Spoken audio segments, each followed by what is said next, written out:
In this episode of Growing Your Sense of Self Through Self-Defense, we're going to look at, for the first time, a defense against a strike.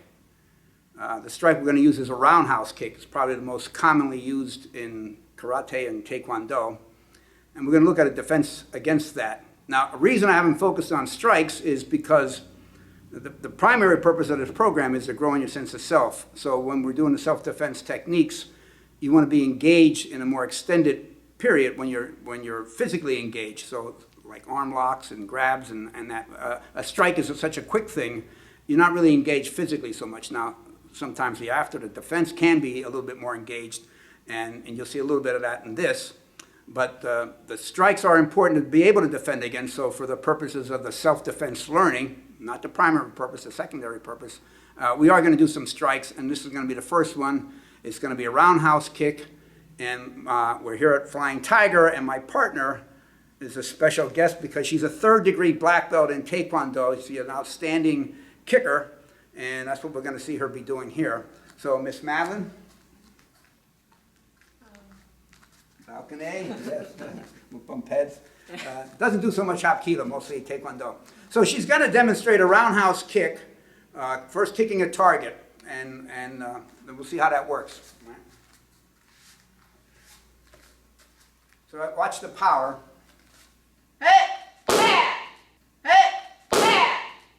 Right through. Yep, again.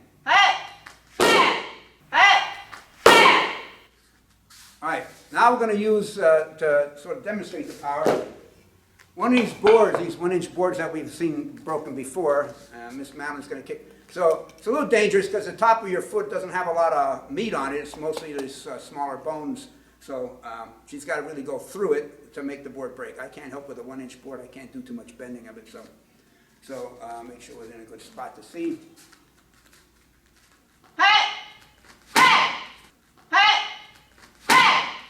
Yeah, yeah, you'll feel them. Now, she's going to kick me in the midsection. So I'm not going to want that kind of power to catch me hard like that. So a strike, a defense against a strike, first thing is like the Shaolin Creed. You always want to avoid. It's the first thing you like to do. Get out of the way of that kick. When you can't avoid, the secondary thing is block. But a kick or a strike is the same is related to falling, and how we minimize the impact on a fall is we disperse the impact out over time and space. So if I can't avoid, like get out of the way, duck or whatever, I want to move with the kick. I want to receive the kick, not try to stunt it, because then I'm going to take on the power of it. So we're going to do it kind of easy first, and we're going to set up with some mats so that because this involves a fall, and I don't want to push this Madeline over. All right, so we try to organize the mat so nobody gets hurt. And Miss Madeline's going to start by kicking me easy. Just going to do it like to show the technique. So her power, or go ahead and lift your leg a second. Her power is down at this part, right? That's where she broke the board. This is not where I want to be. So think in baseball, the fat part of the bat is the power part. A pitcher might want to try to bust the batter on the fist. They don't have as much power.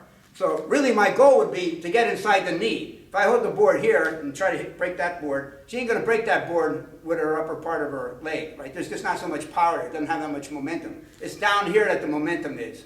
So as much as I can, I want to get inside of her wheelhouse. But if she caught me, I wasn't expecting the roundhouse kick. Then what I want to do, let's start back this way a little bit. Maybe you can't see me that well. As she comes up to kick me, and I didn't know it was coming, so I couldn't move forward. You know, hockey was about being close.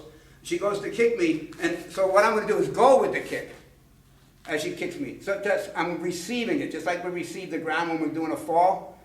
And now she's going to be off balance, so what I would do is just sort of step in and be close and push her. Now I don't want to, the mats, we're off the mat, so we're going to spin a little bit so I can push her back and she can be safe. Okay. So I didn't know it was coming. She throws a kick, and I start to go with it. We're not too fake, but okay. Down she goes. Throws a kick, and I start to go with it. We're not too fake, but okay. Down she goes. All right? Let's move these a little bit. Make sure your fall gets to the mat. Okay. I'll have to just zoom in more. Okay. Once more, kick a little bit harder. I'm going to stand over here and catch it. Go ahead. And move it down. All right? All right, now, I'm going to ask her to kick it hard like she was breaking the board. So I'm at risk if I don't move fast enough to get hurt. I'm going to slide, after I talk a little bit, I'm going to slide a little bit over so she's got a space to fall. So I got to move with it, and as I move with it, I'm also going to move in, and then I'm right there to throw her. Now she's on that one leg, having a pivot on that one leg, so her balance is already off. And it don't take much when I press right around her center of gravity, holding the one leg, that other leg struggling a little bit, easy to go down. All right? We're not going to do a follow-up. I'm going to say the fall on the ground when she wasn't ready for it is going to be sufficient. You know, attacking the person when they're down, that's not part of this episode. So let's stand such that maybe get right there and go ahead and kick. Should I ask him? Should you what? Should I ask him? Yeah, you can key up. You scare me. Hey! Shot! Hey! Shot! All right? So I have to go with the kick a little bit. I could have went with that a little bit more and push her because I felt it.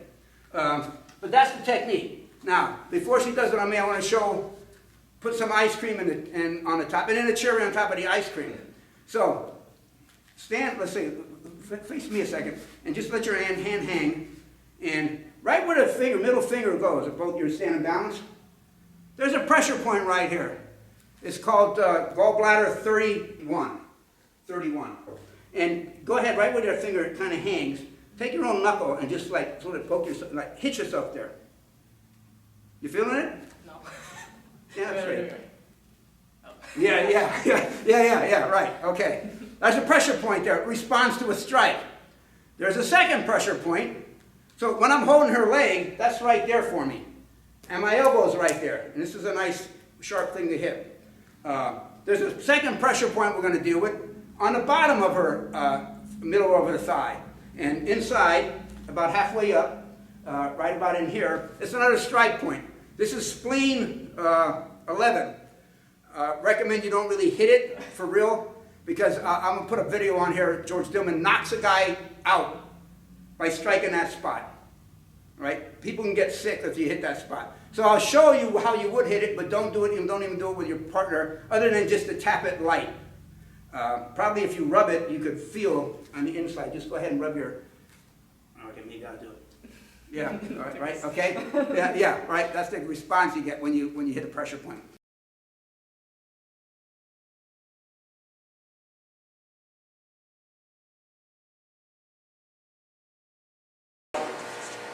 As I come up, I've also brought all this energy up. So,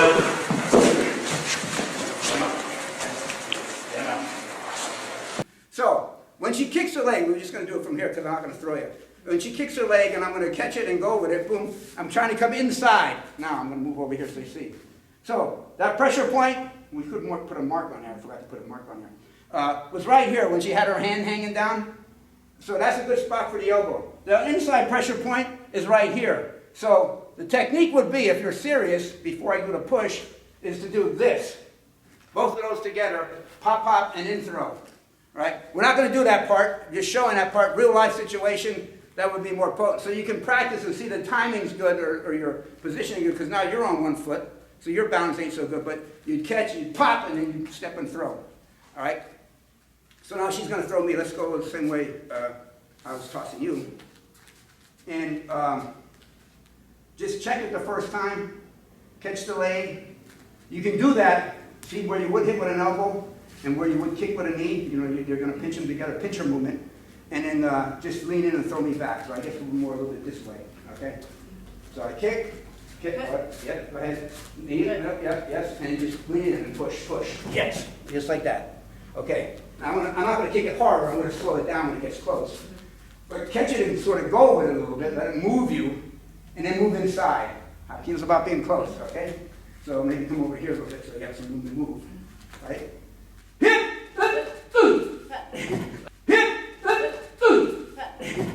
All right. You don't want to hit me with the elbow and the knee? No. You don't want to do that part? Ice cream, okay. So lean into it then. Push your weight, step forward. All right? Let's try one more time. Ready? Hit! Hit! tossed me pretty good that time. All right, didn't take too much effort, right? Should I try to kick it hard? I don't kick as hard as you. One more time. So make sure you go with it. I'm going to kick you.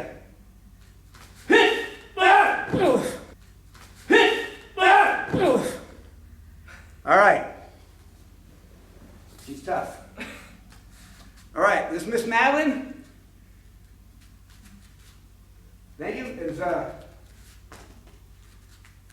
defense against a roundhouse kick with an ice cream and cherry. Hold on to cherry, because that's too dangerous. Third degree black belt taekwondo, outstanding martial artist. Thank you very much. Yes, sir. Till next time, kamsahamnida.